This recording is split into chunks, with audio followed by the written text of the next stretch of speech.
Hey there, welcome to the REI Conversion Podcast, where each episode we discuss strategies and digital tools to help you launch, automate, and scale your real estate investing business. Learn how to run your investing business remotely, find out ways to automate your business to better utilize your time, and learn what other successful investors are implementing so you can get to the next step closer to your investing goals. And I'm your host and founder of REI Conversion, Jesse Kwong. Hey, how's it going? It's Jesse here from the REI Conversion Podcast Show. I've got two special guests with us on this show today. We're going to be talking about running a land business as a couple. So really interested to speak to Evan and Chloe upcoming on this show. But before that, this show is brought to you by REI Conversion. If you are looking to scale, to automate, to run your business remotely and have all your data centralized in one place so that you can streamline and centralize your business and eventually scale that land business, do make sure you check out reiconversion.com or head over to reiconversion.com/pebble, which is the tool we use for managing our land business and our mailing as well. If you'd like, you can also book a free demo with me. Yes, it is with me. I'll be showing you some of our bigger features inside of the system, as well as seeing if this is even a good fit for you. So go ahead, head over to reiconversion.com/pebble and book a free demo with me. Anyways, I hope you get tons out of this episode. For those of you that are thinking about running a business, a land business together as a couple or even as a partnership, I'm sure you'll get tons out of this episode. Cheers. Hey, how's it going, everybody? This is Jesse here from the REI Conversion Podcast. I've got two special guests here today. It is Evan and Chloe. Evan, Chloe, how are you both doing? Doing well. How are you? I am doing well. Now, just right before this show's recording, later in 2021, in November, you guys tied the knot. So congratulations on that. Thank you. And you guys just came back, as you just told me, on your little short honeymoon trip. But I'd love to sort of get into talking to you guys about your guys' land business and running a land business as a team, as a couple team, or a power couple, or whatever you want to call it. And I'd love to sort of learn a lot more about that. Now, you guys came over from our friends over at the Land Geek, is that right? That is correct, yes. So can you give us a little bit of background of how you guys got started and where you guys are currently at right now? Great. So, I think this all started a while ago, probably 5 years ago, when I first read Rich Dad, Poor Dad by Robert Kiyosaki. And it kind of changed the trajectory of where I wanted to go. Instead of going into pursue a PhD, go for higher education, which I'm currently still in at the moment. It made me kind of turn course and start learning more about real estate because I wanted passive income. And so it took me about 2 years after, probably 18 months, I guess, after reading Rich Dad, Poor Dad, when I was listening to all these different podcasts. And I just happened to hear Mark Podolsky being interviewed on another real estate podcast I was listening to. And the business model just made a lot of sense to me based on some of my past business history, as well as the amount of money that I had to invest. And it just really sparked my interest more so than anything else. And I excitedly told Chloe about this, and she thought I was a little crazy about it. And it just so happened shortly, probably about, after I told you about this, probably within 6 weeks of me telling her all excited, like, Chloe, we should try our hand at land investing. This makes a lot of sense. I think we can do this. Well, it just so happened that the Land Geek education company was doing a boot camp in Orlando, about 2 hours away from us, and we signed up, and we went through flight school and just went and have been doing it every day, every week, ever since November of 2018. So that's awesome. So one thing's really interesting, Evan, you went right away to talk to Chloe about it. So what drove you to be like, Chloe, let's do this? Like, why did you decide to include her? Have you guys done things in the past together? Have you guys tried things before in the past? I'm interested in that. Well, as her former professor and now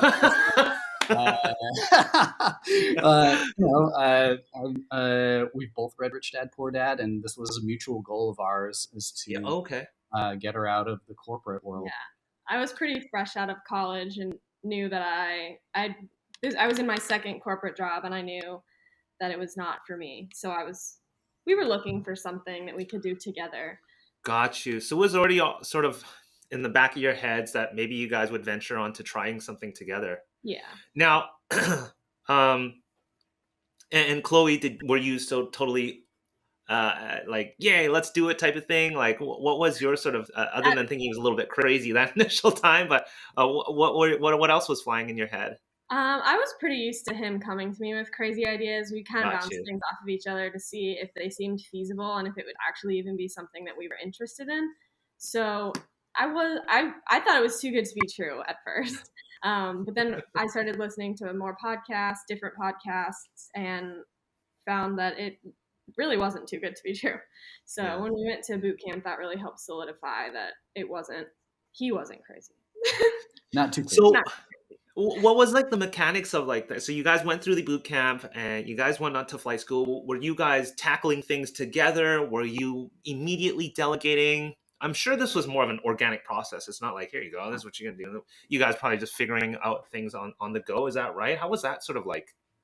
Yeah, so we thankfully still had W-2 paying jobs at the time that really helped to supplement the beginning first year and a half before we even really first started tapping into any of the money to help kind of live on, and we're just reinvesting. We had started with $5,000 cash roughly, and we had $5,000 of credit card debt that we could take on. And so leveraging both of those, bought a $3,000 piece of land, a $2,000 piece of land, and then just slowly but surely building up. And so, yeah, Chloe and I attended weekly boot camp for, what was it, 12 weeks or 14 weeks, whatnot. And yeah, we just started doing everything between, like, we do our 9 to 5 jobs, and then 6 to 10, 5 nights a week, 4 nights a week, we'd be doing this, and then all day on Saturday or Sunday. We'd be spending a lot of after hours time doing this. But yeah, we're just kind of step in step, and we've started to delegate things to each other more so than outsourcing to any assistants right away. Chloe's background lends itself more to bookkeeping and accounting than my background does. So I kind of naturally took on slightly more sales, and she started doing more bookkeeping on the back end. And then as we found out repetitive tasks, then we started to parse them out to other individuals. That's awesome. So again, it was much more of a natural progression, seeing who is obviously skilled at what, and then Evan, you end up taking over the sales because Chloe's better with the bookkeeping. Now, one of the things you guys mentioned was you guys had your W-2 jobs. You guys were working, coming back home to work on this. Now, that can be a lot for people to digest. Like, man, I gotta work, then I gotta come home and work. I'm sure you guys didn't even know how much work you would be putting into it. Is that correct? And you kind of just went with the flow, and things just really started picking up? Yeah, Chloe more so than me. I guess I'm just kind of tuned to work around the clock because back when I graduated, I've always had side hustles to get by. And even when I didn't have a side hustle of a second or third job, I'd be going to school at night. So I'm used to working a 9 to 5 and going to school from 6 to 9, 6 to 10, working on homework till 1 in the morning after working a 9 to 5 job for my MBA program. This was probably about 3 years after my MBA program. So I was like, this is no worse than college 2.0. So except we're playing with money now. yeah, exactly, and we have a vested interest in it. I mean, shoot, I had my given it up now, but I had my real estate license in the state of Florida just to kind of Okay. learn about more about real estate and everything that kind of comes along with it. I did it for the educational aspect, and I was also toying with the idea of being an agent representing other people. But my God, once we start playing with our own money, that I would completely scrap that idea of representing anyone else and just representing ourselves. That once we have a vested interest in something. Yeah, it's always nice to have vested interest in something that you're building. Now, fast forward 3 years later, we're in 2021, coming to the end of 2021. This show may air beginning of 2022.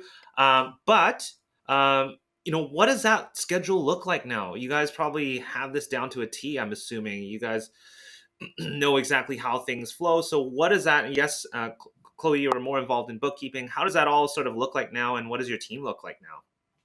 Well, I quit my job, my W-2 job, a couple months ago. Congrats! Thank you. I was planning on quitting after the wedding, and then they were trying to get us to come back to the office, and I was like, yeah, I'm not doing that.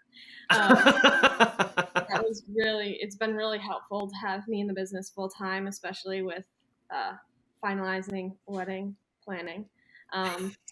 But so Yeah. yeah, the schedule is a little bit better now, I would say. Yeah. Evan still can't chill in a good way, but Yeah, 'cause I still like working after hours and such too, because I am able, my job is flexible enough where I can get a little bit of stuff done during the daytime, but I still do enjoy doing stuff after hours too. But where I will say we're doing far more deals now that yeah. she's in the business full time, and so a lot less stressful on me because she's been able to take over some things I was previously doing, and she can get them instead of me doing them for 2 or 3 hours on Sunday. She's able to take care of it during just within her work week. Right. That's really interesting. So, Chloe, you've left your job, and Evan, you're still sort of managing your time again. You have flexibility on it, which is really important, I think, and lucky enough plays in your guys' favor. Now, one really interesting thing about working as a couple is you guys are a couple. Um, I'm interested to know, when do you guys not talk about work? Is there a hard limit? How do you guys manage work, and how do you guys manage your relationship life here? Oh man, it's an ongoing I wouldn't say struggle, but we're always reevaluating what we do and when. We do weekly planning, which I think really helps center us, not only for the given week, but for the month and for the quarter and for the year. So in January, we make goals of what we want to be by December. And then based off that, we make quarter goals. Based off the quarter goals, we make monthly goals to make sure that we make our quarterly goals, to make sure that we make the yearly goals. And so every Sunday, we sit down and do our weekly planning, and we pull out our calendars and figure out what day is going to be, or what evenings are going to be dedicated to real estate, to have like a business meeting. What days we have Wednesday date nights. We have time separated. I have boys' night with some of my guy friends on Thursday nights. She gets to see her girls at dedicated times. So it's an ongoing thing. And sometimes we do find that we talk about work more than we want, but then again, it's just kind of part of our life. But say, for instance, when we were on our honeymoon, we were very good about not having the internet, and we did not talk much work at all, even though we were able to laugh hysterically at someone. I hope you don't mind me sharing the fact that you guys went on a cruise. I'm a personal fan of cruises, and I think that's one of the big things, is the fact that I am not allowed to go. I mean, there is internet on there, but it's quite costly and quite slow, and being forced to disconnect, how important is that, right? So it's amazing that you guys have these kind of, as a couple, yearly goals, business yearly goals and monthly goals, and kind of keep those things in check, which is, again, and I think super important, especially as a working couple. You got family business type of thing is not as easy as everybody thinks it is. Now that leads to another tricky question for you guys. What happens if you guys come into a little bit of a sticky situation? Do you guys have a strategy to handle that? I'm going to be honest here. What happens if a couple does end up barking at each other?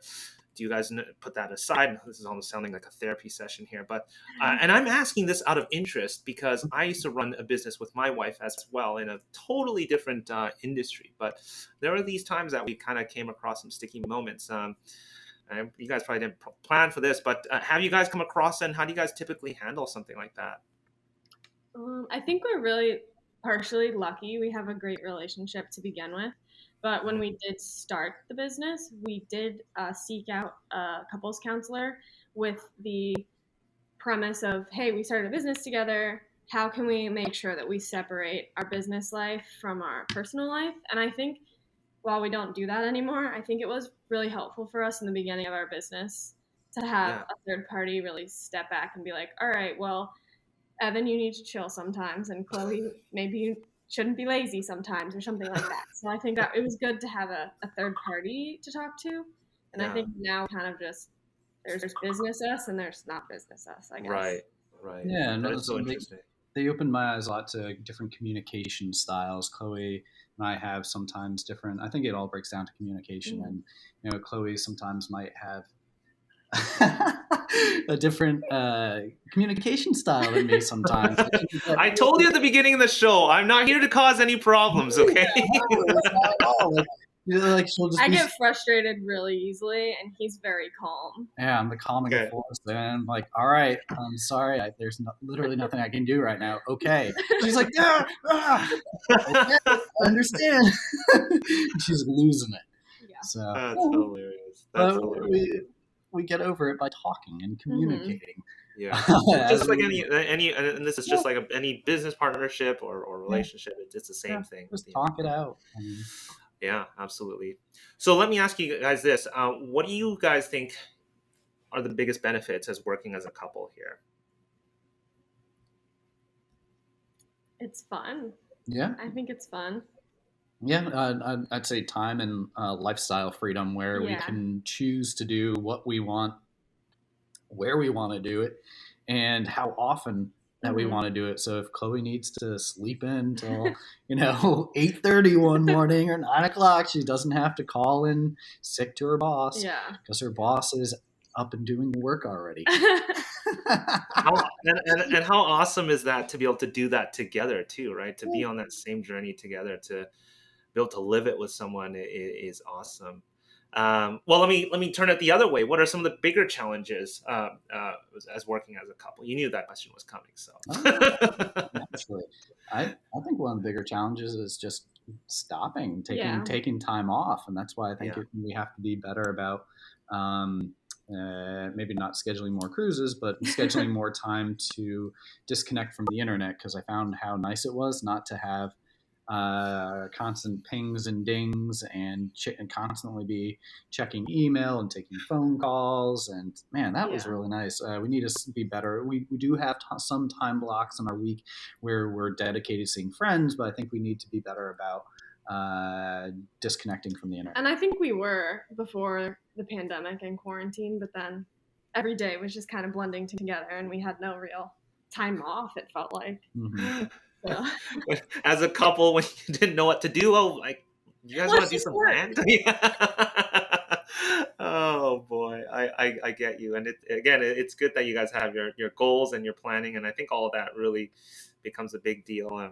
As you guys kind of navigate your guys' way as a couple and a business partner with each other too. So now, what about your team? It started with you two. What does that sort of look like now? Well, we've got several virtual assistants that we've hired and contracted through Upwork and freelancer.com. They're incredibly helpful to do anywhere from data scrubbing to helping send out our offers to owners. We do have we do have some other professionals based in the United States as well, including some amazing title companies and closing agents that we work with that help make sure that deals go through, where they have to wear little kid gloves and make sure that our buyers and sellers do what they say they're going to do in a timely fashion. We also have an okay legal team, a good legal team. I'm transitioning to a better one, as well as a CPA. So Got you. Now, if you don't mind me asking, I know a lot of people wonder, how many deals are you doing? Share whatever you'd like. Show how, you know what, you don't have to share with us exactly how many deals if you don't want to, but how active are you guys with land at this point? Shoot, I might have to rely on Chloe a little bit more. I don't she knows the numbers and books on the back end, but I'd ballpark, what do you say, around? Well, a week. Are you thinking a week? No, I was thinking per year. We're in the range of, I'd ballpark, 60-ish to 80-ish deals per year. Awesome. It's every year it's been a growth year, so that means wow. 2018 we bought 2 pieces of land. 2019 we probably did 25 to 30. Last year we probably did about 40 to 50. This year we're in the 60 to 80-ish range. We're in the midst of closing on a lot of properties in the next 2 weeks, and we'll see how many we can sell by December. So, again, these are all fairly small deals. I'd say our average buy price is around 4,000, and our average sales price is around 12. So, Gotcha.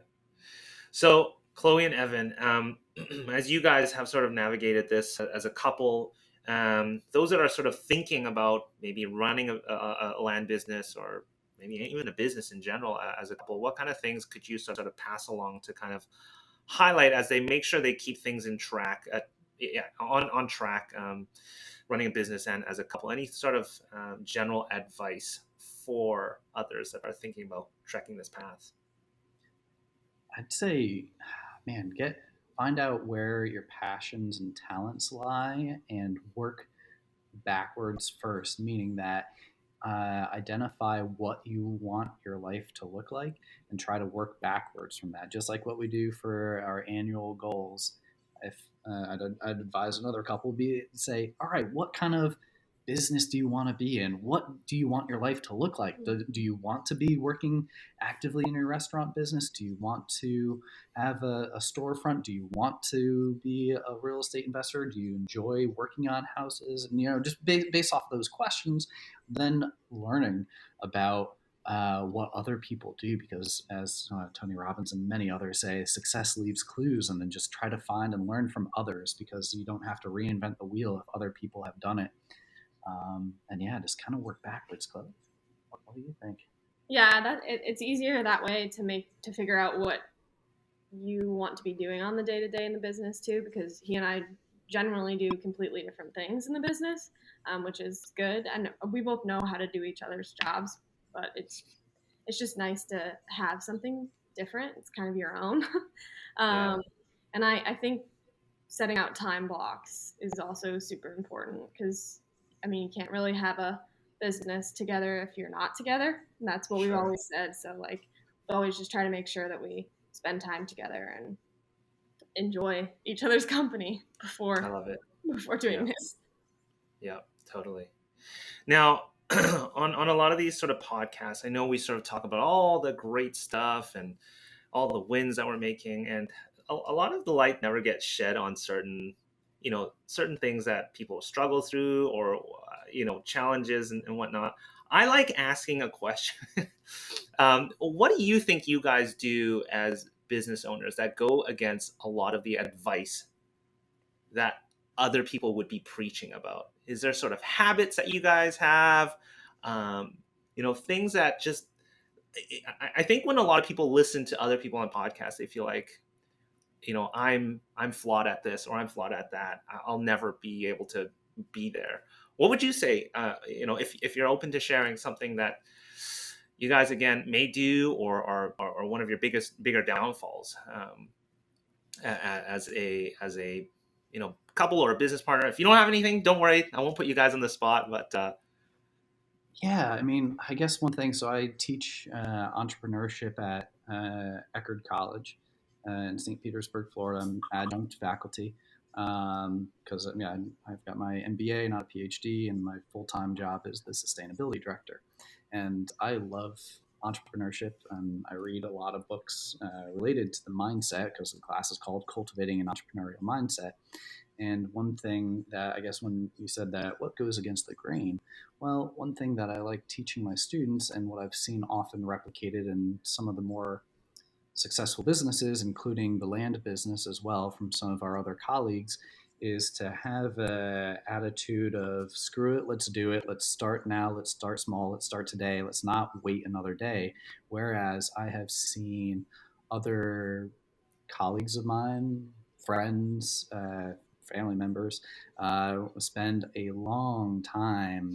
They get paralysis by analysis, where they make cash flow projections in years 3 to 5, which is all great and good, but you know what? You got to start today.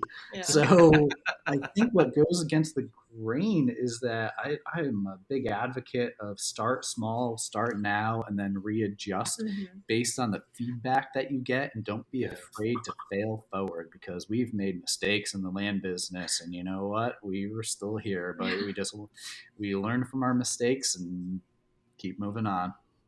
I love that. I am on board with you guys about failing forward. It is probably one of the bigger things that a lot of people struggle with is actually getting that first step moving. Mm-hmm. Evan, Chloe, I appreciate your time coming on this show, sharing your guys' journey as a couple and opening up your personal life. I don't typically get to speak to people about their personal lives, but obviously yours lends itself to the business. So I really appreciate that. Now, if you don't mind, actually, my last question here for you guys, do you guys sort of have any big visions that you want to share with us or anything that you guys are working on? And if people want to get in touch with you, which happens, I don't know if you want people to get in touch with you guys, but what's the best way to reach you? But again, what sort of your vision with the business, say, in a year to 2 years time? Well, I'd like to play a more active role in the business. I'd love to figure out how to transition a little bit away from my W-2 job while still retaining benefits, while still teaching, because teaching is one of my passions. I love teaching entrepreneurship at the college, and I'd be very happy to teach 2 to 3 classes at a time, be able to keep benefits for us, and transition to be a more active role in the day-to-day operations of the business. Not that I don't already, but I'd love to be able to have a few more hours to dedicate to the business. And one day in the future, I'd love to be able to help teach others benefits of real estate and what kind of freedom it can provide to one's family. And the success mindset is something that I'm very fascinated about. I'd love to transition and teach a course away from the college that's more geared for perhaps people who have already graduated college and who are looking for next steps in life. Awesome. And then where do you guys typically hang out? Are you guys in a Facebook group or anywhere if people want to get a hold of you guys? Yeah, honestly, probably sales at paradiseparcels.com. Contact us through our website, www.paradiseparcels.com. Yeah, we do Awesome. have Paradise Parcels Facebook page, and of course, feel free to reach out. We love to help other people, and it's kind of in my nature to help teach. So happy to lend a few resources. We really appreciate that. Evan, Chloe, I want to thank you once again for coming on this show, sharing your journey and the things that you guys are going through. Once again, congratulations on the wedding. And hopefully you guys will get to take a longer honeymoon next year when I guess the school term is up, right? Yes. Exactly. Awesome. Thanks again very much, guys. Before you stop this podcast or head to the next episode, I want to personally thank you for listening to this episode of the REI Conversion Podcast. If you found this helpful, we'd greatly appreciate an awesome review and rating on whichever platform you're listening to this on. And if you have 2 minutes and wanted to step it up even more and help others, feel free to share this in other Facebook groups or pages or any communities, giving others a heads up of the REI Conversion Podcast or this specific episode that may help them on their investing journey. Once again, thanks very much for listening and catch you on our next episode.